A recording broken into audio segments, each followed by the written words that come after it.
ಇಲ್ಲ, ನಾನು ಈಗ ಒಂದು 3-4-6 ಮಂತ್ ಇಂದ ಡಿಜಿಟಲ್ಗೆ ಬರ್ಬೇಕು ಅನ್ಕೊಂಡು ಒಂದು 6 years ಆಯ್ತು. Because of corona, some family commitments ಇಂದ ಬರ್ಲಿಕ್ಕೆ ಆಗ್ತಿರ್ಲಿಲ್ಲ.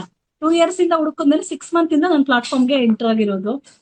ಅಲ್ಲಿಂದ 3 ಲರ್ನರ್ಸ್ ಹತ್ರ ಕಲ್ತಿದ್ದೀನಿ, ಟ್ರೈನರ್ಸ್ ಹತ್ರ.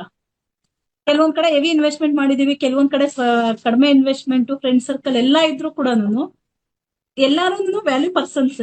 ಬಟ್ ಅವ್ರು ಹೇಳೋ ಮೆಥಡ್ ನನ್ಗೆ ಅರ್ಥ ಆಗ್ತಿರ್ಲಿಲ್ಲ.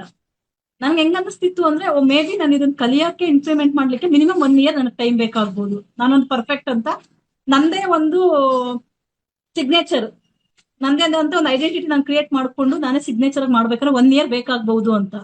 ಮತ್ತೆ ಯಾವಾಗ ನಿಮ್ಮ ಫೇಸ್ಬುಕ್ ಅಲ್ಲೆಲ್ಲ ನಿಮ್ದು ಆಡ್ಸ್ ಬರ್ತಿತ್ತು, ನಾನು ನಿಮ್ ಯೂಟ್ಯೂಬ್ ಫಾಲೋ ಮಾಡ್ತಿದ್ದೀನಿ, ಓಕೆ. Digital tech Veeresh. ಅಲ್ಲೆಲ್ಲ ಕೆಲವೊಂದು ವಿಡಿಯೋಸ್ ನೋಡಿದೆ. ಈಗ ಯಾಕಂದ್ರೆ ಊರ್ ಕಡೆ ನೋಡಿದಾಗ ಅವ್ರು ಚೆನ್ನಾಗಿ ಹೇಳ್ಕೊಡ್ತಿದ್ದಾರೆ, ಬಟ್ ಆ ಮಟ್ಟಕ್ಕೆ ಅವ್ರಿಗೂ ನಮ್ಗೂ ಕಮ್ಯುನಿಕೇಶನ್ ಅನ್ನೋದಿದೆ ನೋಡ್ರಿ, ಅಂಡರ್ಸ್ಟ್ಯಾಂಡಿಂಗು. ಅದು ಆ ಲೆವೆಲ್ ರೀಚ್ ಆಗ್ತಾ ಇಲ್ಲ. ಕಮ್ಯುನಿಕೇಶನ್ ನಮ್ಗೆ ಬಾಂಡ್ ಆಗ್ತಿಲ್ಲ. ನೀವ್ ಹೇಳ್ತಿರೋದು ನೋಡಿದಾಗ ನನಗ್ ಅನ್ನಿಸ್ತು, ಇವ್ರು ತುಂಬಾ ಸಿಂಪಲ್ ಆಗಿ ಹೇಳ್ತಾರೆ. 0 ಇಂದ ನಮಗೆ ನಿಧಾನಕ್ಕೆ ಕಲಿಯುವಂತವ್ರು ಏನಿರ್ತೀವಿ, ನಮ್ಗೆ ಯೂಸ್ ಆಗುತ್ತೆ ಅಂತ.